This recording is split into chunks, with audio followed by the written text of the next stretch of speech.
selamat datang di podcast Kelompok 4. Hari ini kita bakal bahas topik yang seru dan panas nih, yaitu Nasakom dan 3 kekuatan politik. Nasakom, nasionalisme, agama, dan komunis. Konsep yang katanya mau nyatuin Indonesia, tapi juga disebut jadi awal konflik besar.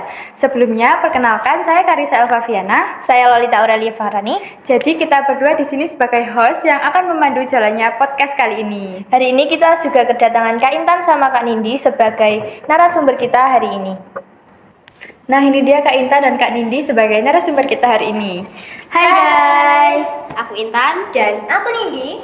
Nah, halo Kak Intan, Kak Nindi, apa kabarnya nih hari ini? Alhamdulillah baik.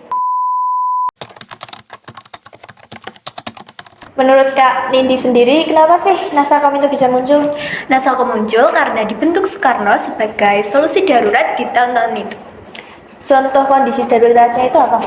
Kondisi darurat yang terjadi itu tuh kayak konflik antar ideologi-ideologi yang ada di Indonesia.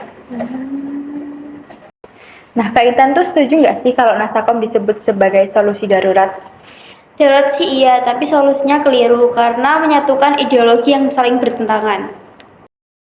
Menurut Kak Nindi, kekuatan utama Nasakom itu apa? Kekuatan utama Nasakom itu ada di keberagamannya, yaitu nasionalisnya ada, agamanya ada, dan juga komunisnya ada, yaitu PKI. Termasuk PKI? Iya dong, masa kita mau menyatukan keberagaman yang ada, kita malah mengucilkan salah satu pilar keberagaman itu, sama aja bohong. Nah, masalahnya PKI itu malah makin kuat. Nah, kenapa Kak Intan nggak setuju sama konsep Nasakom ini sih? Karena persatuan ini tuh semu. Agama menolak komunis, komunis juga anti agama. Nilainya itu saling bertabrakan satu sama lain. Tapi konflik terbuka tetap ditekan kan? Ditekan sih iya, tapi bukan berarti menyelesaikan. Kalau kita menekan suatu masalah lama-lama itu akhir-akhirnya bakalan meledak. Menurut Kak Nindi sendiri, gimana tanggapan soal dominasi PKI? Menurutku PKI itu berbasis massa, jadi negara tetap memiliki kekuasaan untuk mengatur semuanya. Kenyataannya demokrasi melemah dan militer malah tersisihkan.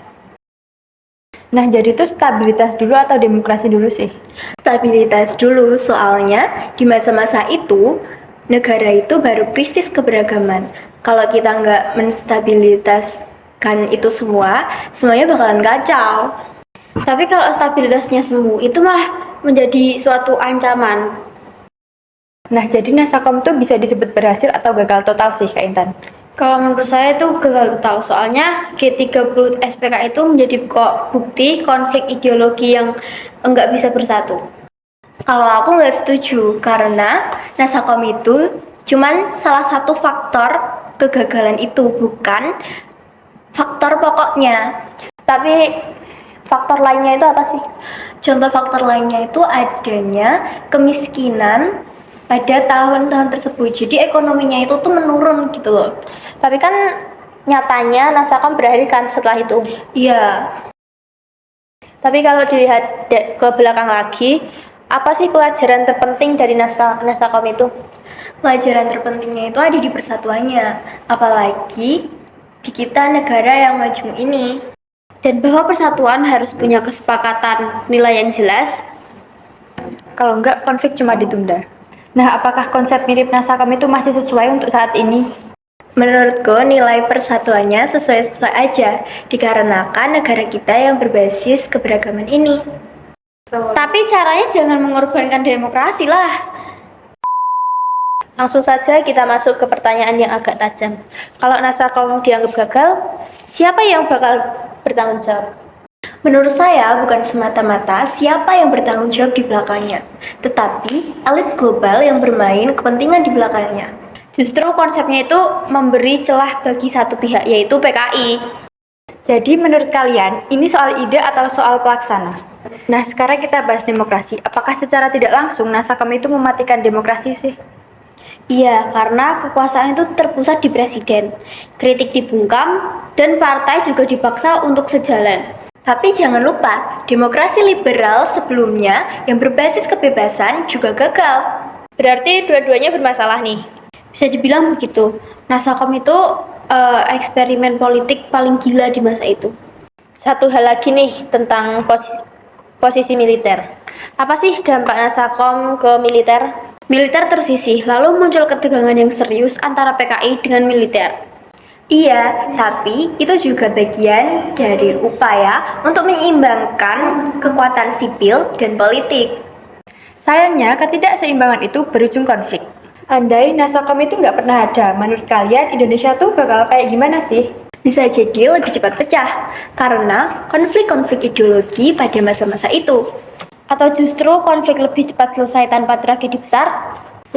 Menarik sih. Berarti sejarah memang penuh kemungkinan.